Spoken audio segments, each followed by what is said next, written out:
Mapagpalang araw, kaibigan. Ito po ang inyong kaibigan kay Jesus, Brother Manny Bautista, ng hawak ko.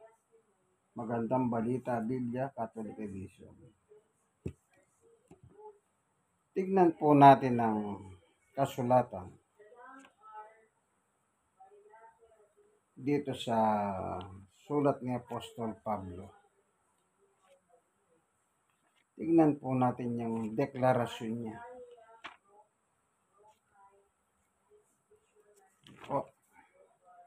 Mag-aaral tayo.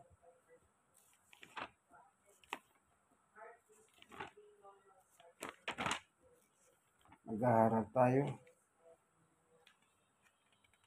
Dito ang sabi ni Apostol Pablo. Ano po? Titignan natin. Ito po ang sinasabi ni Apostol Pablo. Sa Galatia, chapter 1, verse 11 and 12. Ganito po ang binabanggit ni Apostol Pablo. Mga kapatid, nais kong malaman ninyo ng magandang balitang ipinangaral ko'y hindi kata ng tao. Sa 12. Hindi ko ito tinanggap mula sa tao at hindi rin itinuro sa akin ng sino mang tao. Si Jesucristo mismo ang naghayag nito sa akin. Tanungin ko kayo, si Jesus ba tao dyan? Kapag sinabi mong si Jesus ay tao, lalabas sinungaling si Pablo. Pag ipinilit mo, kayong mga makukulit na taong mga reliyoso na nagsasabing si Jesus ay tao lang o tao na tagapamagitan at hindi kailanman naging Diyos.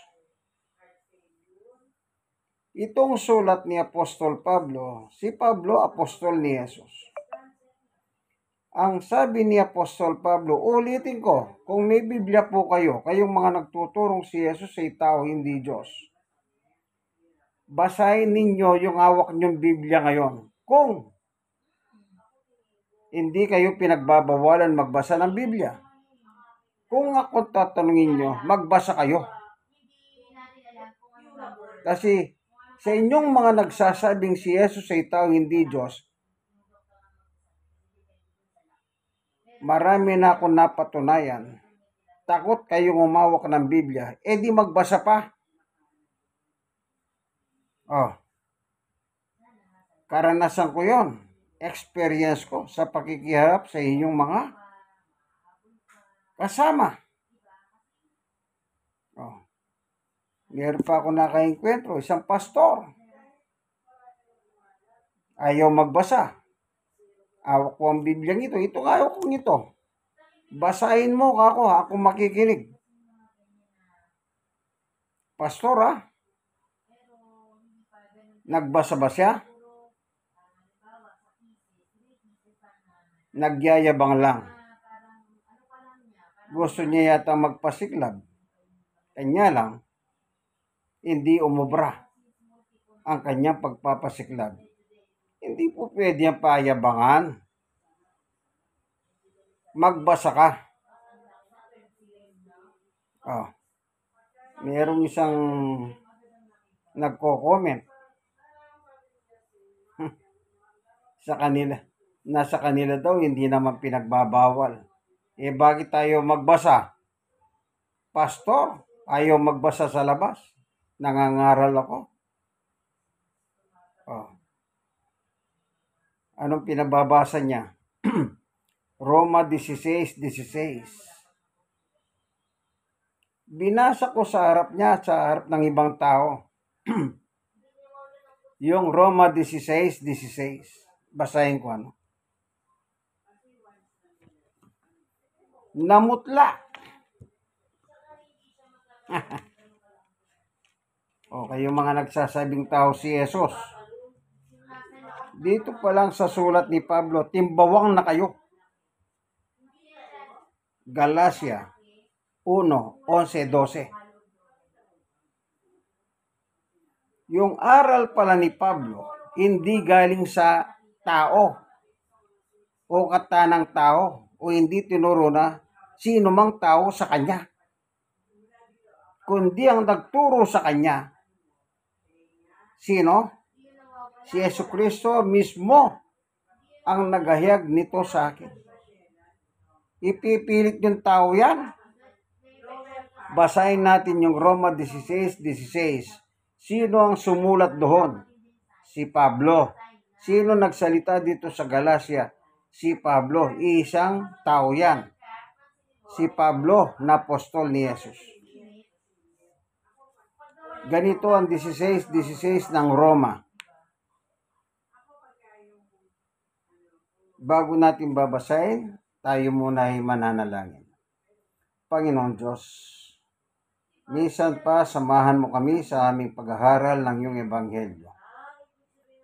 May mga tao na makukulit na ang dalang aral ay aral ng kanilang founder, ng kanilang reliyon. Ang reliyon nila, ginagamit pa pangalan ng yung anak na si Jesus. Pero si Jesus, pilit nilang ibinababa. Yung kanilang founder, ipinagmamalaki nila na isa siyang anghel. Nakakita lang sila na salitang messenger. Inassume nila walang nakasulat sa Biblia ang tao nagiging anghel o ang anghel nagiging tao. Ang tao ay tao, ang anghel ay anghel. Ito po ang aming kahilingan sa ngalan ni Jesus. Amen. Roma 16:16. Ganito po ang mababasa. Magbatihan kayo bilang magkakapatid na nagmamahalan. Binabati kayo ng lahat ng mga iglesia ni Kristo. Dahil nakita nila yung pangalang iglesia ni Kristo, inangkin na nila. Kami yan. Kami yan. Kaya yung ministro na gustong magpasiklab sa akin, ito yung pinababasa niya. Ang sabi ko, nangangaral ako, magantay ka. So, hindi siya nakapagantay. Pero nagkita kami nang pauwi na ako. Sabi ko, ito ang Biblia, basahin mo yung pinababasa mo sa akin. Ang sagot niya, ikaw na lang ang magbasa, sabi niya. Binasa ko po itong Bibliang ito. Ito kasing ginagamit kong malimit. Kasi maliit lang siya, bagong tipan, manipis, magahan. Nung mabasa ko po, ang nakalagay, mga iglesia ni Kristo. Hindi iglesia ni Kristo.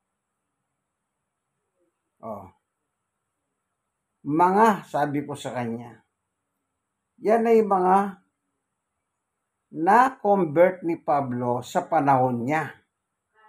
Wala pa dyan yung inyong founder na patay na. At yung kanyang anak, patay na rin. At yung nangangasiwa kayo, yung apo niya sa inyo. Ngayon sasabihin mo, kayo yan. Kaya mo pinabasa yan, gusto mong palabasin, kayo yan. Pero hindi kayo yan. Sulat ni Pablo yan. Isipin mo yung sinulat ni Pablo, inaangkin nila. Sila daw yan. Nakakita lang silang iglesia ni Kristo. Samantalang yun dito sa Galacia, maliwanag ang turo ni Jesus, ni Pablo.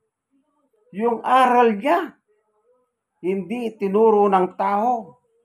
ni hindi katanang tao o hindi nang tinuro ng sino mang tao, sabi niya. Oh, ngayon ipipilit mong tao si Jesus? Aba, mag-isip-isip ka. Nabola ka ng demonyo. Oh. Nabola ka, naisang ka.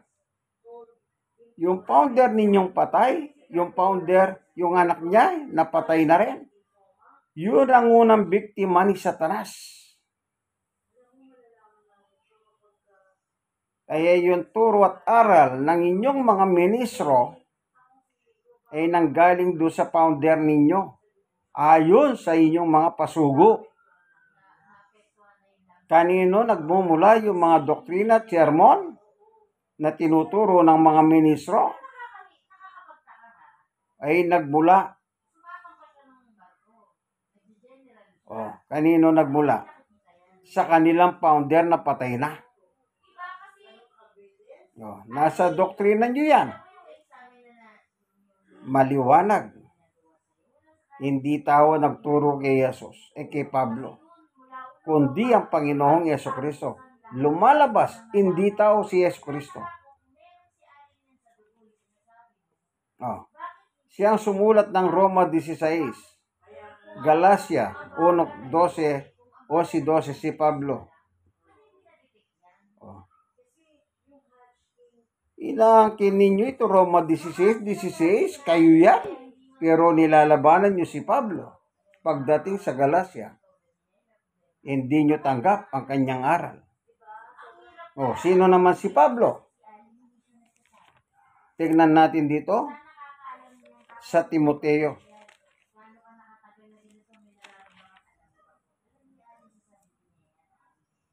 Ano nakalagay? Sa unang Timoteo. Ano po? Unang Timoteo.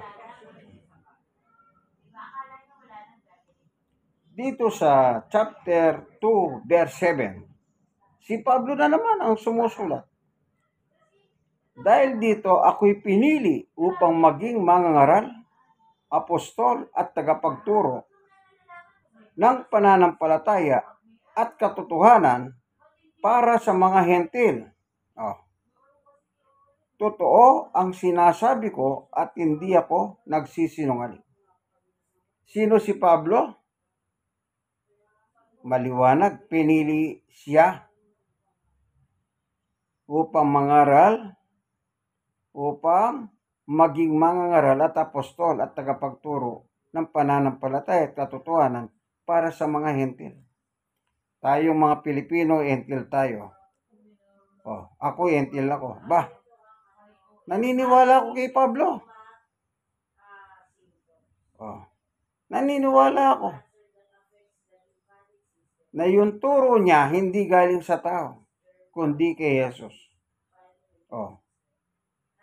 Tingnan naman natin yung isang epistola ni Apostol Pablo patungkol kay Jesus. Walang labis, walang kulang yan. Kung meron kayong Bibliang hawak na ganito, magandang balita Biblia, basahin nyo.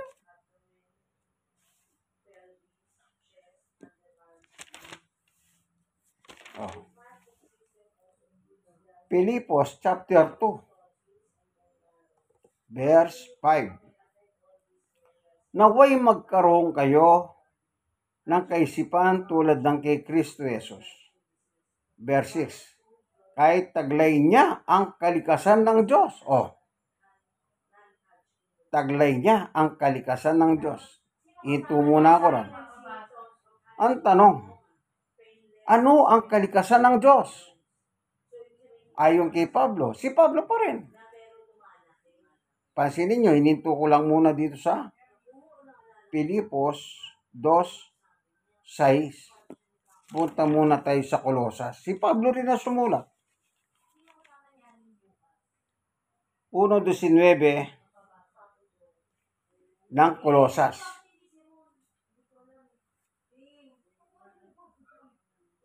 Sapagkat minarapat ng Diyos ng buho niyang kalikasan ay manatili sa anak.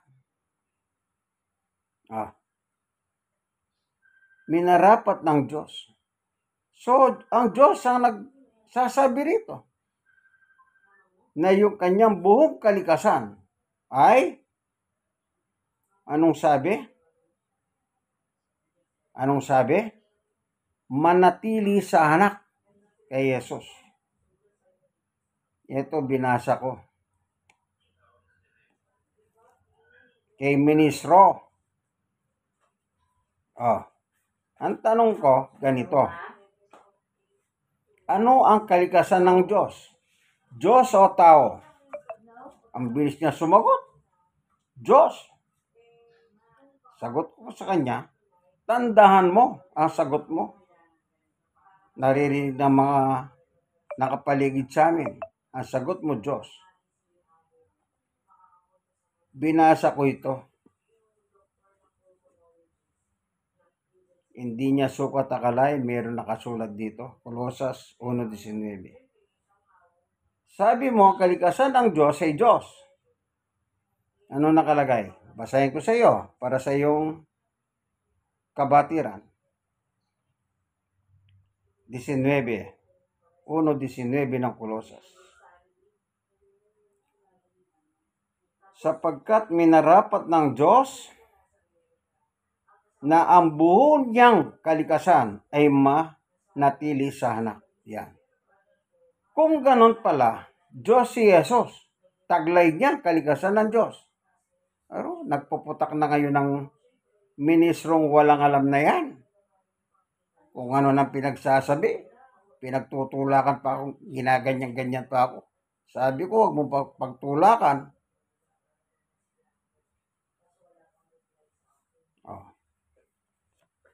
Walang alam. Mayabang. Gusto magyabang. Timbawang siya. Pahiya siya sa harap ng tao. Gusto mo, dadagdagan ko pa yan. Ako nagsasabi ako ng katotohanan.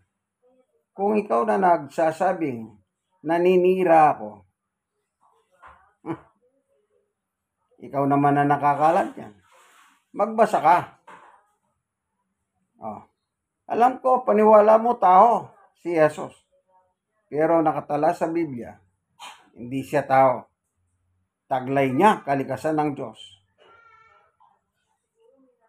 Colosas pa rin. 2:9 naman.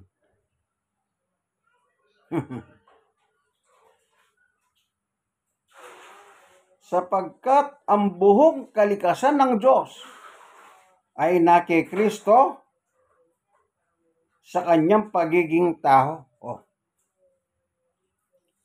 Yung buong kalikasan ng Diyos naki Kristo. Sa langit pa lang taglay na ni Kristo ang kalikasan ng Diyos. Ano yung kalikasan ng Diyos? Ayon sa mayabang ng ministro? Tinanong ko ano ang kalikasan ng Diyos? Tao o Diyos? Bilis sa sagot niya, Diyos. Nung pinanganak ni Maria dito sa lupa, isinugo ng Diyos dito sa lupa para sa kaligtasan ng tao. Hindi nawala ang kanyang pagiging Diyos. Ayan ang sabi ni Pablo. Ulitin ko, para sa iyong kabatiran. Wala kayong alam Puna lang kayo ng puna. Palibasa, pinagbabawalan kayong magbasa ng Biblia. Kaya pinapayuhan kita na taga-puna. Magbasa ka. Maglatag ka. Pumupuna ka, wala ka naman nilalatag na talata sa Biblia. Sige, kontrahin mo yung nakasulat sa Biblia. Tiyakin mo, yung pangontra mo, nasa Biblia rin. Obra ka ba kay Pablo? Kawawa kayo. mas mataas pa yung founder ninyo kasi anghel siya. Ayon sa Pahayag chapter 7, yung umakyat sa sikatan ng araw, pipigilin yung apat na meron siya napigil? Wala. Bakit? Biktima siya ni Satanas. Kung si Satanas nga, hindi umubra kay Jesus Yan leader nyo pa matagal ng patay. Yung anak niya matagal ng patay. Ngayon yung kanyang apo ang nagpapatakbo ng organisasyon na yan. Hindi totoong peke kayo, fake.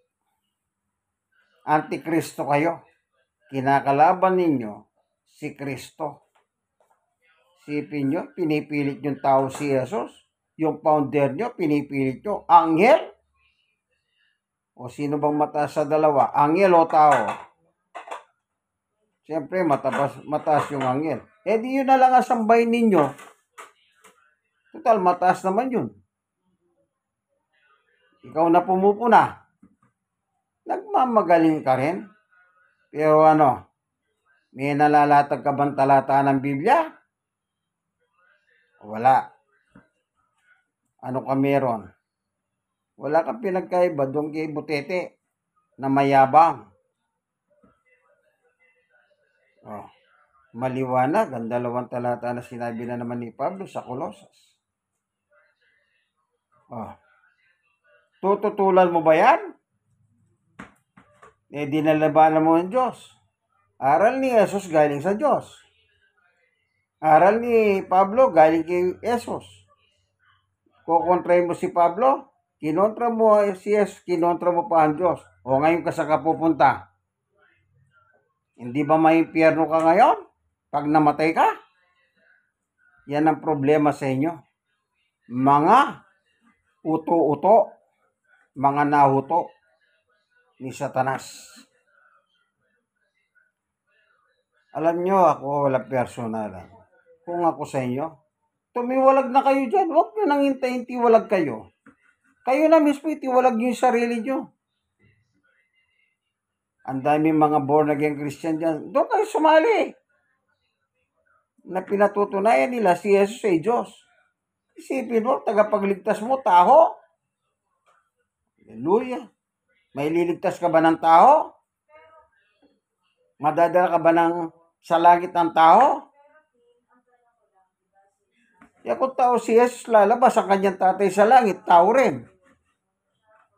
Ikaw na pumupuna sa akin. Tinatanong kita ngayon, sina-challenge kita. Yung tatay mo at nanay mo, tao, kaya ikaw ang lumabas. Ako, ganun din, tatay, nanay ko, tao, kaya ako naging bunga. Kung ipipilit mong si Jesus, tao, di lalabas ang Diyos na nasa langit, ay tao rin. Hallelujah. Mahawa kayo sa mga tao. Mahawa kayo sa inyong sarili. Huwag kayong magpaloko kay Satanas.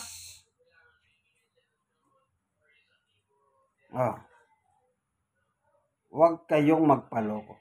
Baka sabihin mo, pinutol ko yung Pilipos. Ituloy natin. Baga dinahanan ko lang. Balikan natin yung Pilipos. 2:6 naman ang babasahin ko. Kahit taglay niya ang kalikasan ng Diyos, hindi niya pinagpilitang manatili kapantay ng Diyos. Si Jesus, hindi niya, ulitin natin, kahit taglay niya ang kalikasan ng Diyos,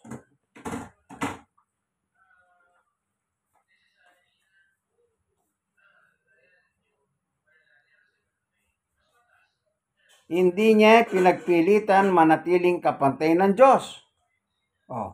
Ang desisyon ni Jesus, hindi niya pinapantay ang sarili niya sa Diyos. Kasi ang Diyos ang kanyang ama.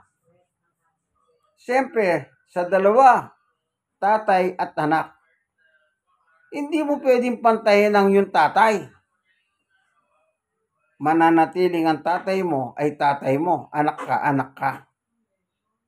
Yan ang kaisipan ni Jesus. Kaya yung verse 5, naway magkaroon kayo ng kaisipan na tulad ng kay Kristo Jesus. Ano ang kaisipan ni Jesus? Hindi niya ipinapantay ang kanyang sarili sa kanyang tatay. Oh. Kasi tatay niya yun eh. Pero sa pagiging anak ng Diyos, taglay niya ang kalikasan ng kanyang ama, ang pagiging Diyos niya. Kung ang Diyos sa langit ay Diyos, naturalmente ang anak ay Diyos din. Anak siya, bugtong na anak eh. Hindi naman siya mula sa lupa.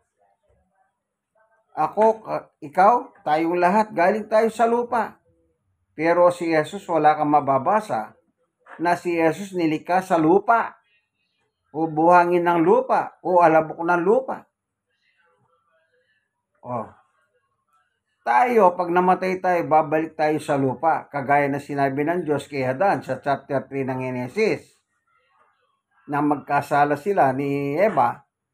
Sa chapter 3, pinalaya sa Garden of Eden, sabi niya, magbungkal ka, magmumula sa iyong pawis ang iyong kakainin, diyan ka nagmula, diyan ka rin babalik. Oh, si Jesus, pinako sa krus. Oh, bumalik ba sa lupa? Hindi nga nabulok si Jesus eh. Ikatlong araw, muli siyang bumangon. Oh, nabulok ba ang katawan ni Jesus sa kuweba? Walang nabulok. Kasi hindi siya tao na gaya natin. Ang tao ang nabubulok.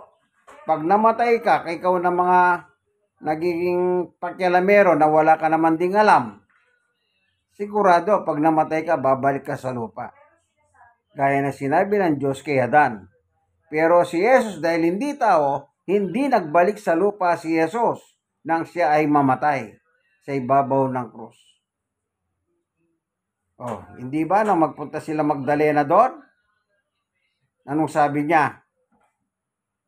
Wala yung bangkay ng aking Panginoon, inakaw nila. Oh, kita nyo, wala siyang nakitang bangkay. Kasi nga, bumangon na siya. Oh. Kaya kayo mga naniniwala sa inyong founder na matagal ng patay, at ang pumalit yung kanyang anak na patay na rin, at yung kanyang nangangasiwa, yung kanyang apo. Sige. Kung gusto mong pumuna ka. Pero, tiyakin mo, meron kang talata ng Biblia. Anong pinagmamalaki nyo? Yung 8 ng 1 na sinabi ni Jesus, ako'y tao? At saka yung sinabi ni Pablo sa Timoteo na tagapamagitan si Jesus na tao? Yun ba? Bakit? 2 talata lang bang Biblia? Kung 2 talata lang, panalo kayo. Pero hindi eh. Ang dami. Ang dami. Kayo kasi selective kayo. Pinipili ninyo yung mga talatang gusto nyo na pumapabor sa inyo. Pero yung hindi pumapabor sa inyo, ayaw nyong basahin. Bakit? Laglag kayo eh. O, meron pa akong babasahin. O, ikaw na pumupuna sa akin, tanungin kita ngayon. Meron bang tao nakakita sa Diyos? Kailanman? Babasahin ako. Laglag ka na naman dito. Oh. Wala kang alam, kundi po muna, wala ka naman nilalatag na talata. Tapos sinasabi mo, naninira. Naninira ba yung nagsasabi ng totoo, nagbabasa ng Biblia? Samantalang ikaw wala ka naman nilalatag. Maglatag ka ng talata. Dito sa 1:18. Eto, malaglag ka na naman dito.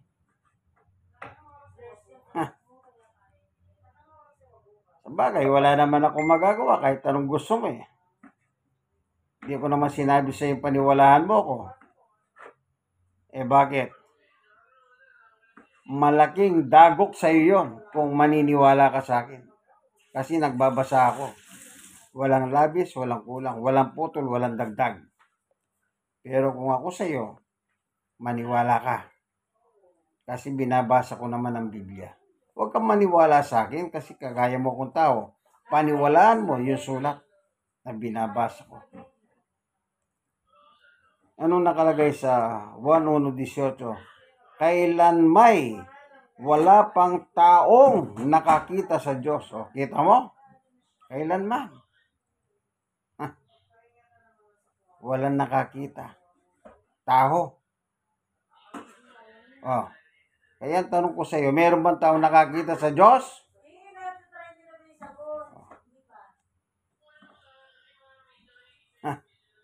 Ako dito ko naniniwala. Ang sabi ni Juan, wala. Oh, kung ang sagot mo wala, tuloy natin. Kaya malalaglag ka na lang dito eh. Ngunit, ang natatanging Diyos na pinakamamahal ng Ama ang nagpakilala sa Ama. Oh. Sinong nagpakilala sa Ama? Sino? Sino?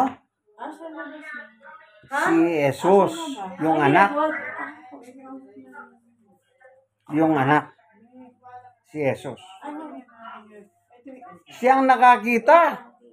Tao ba yan? Hindi maiwa ko, ma'am yan. Hindi para bukas to. Tao ba? Paano yun wala yan. Pag inaano yan, wala yan.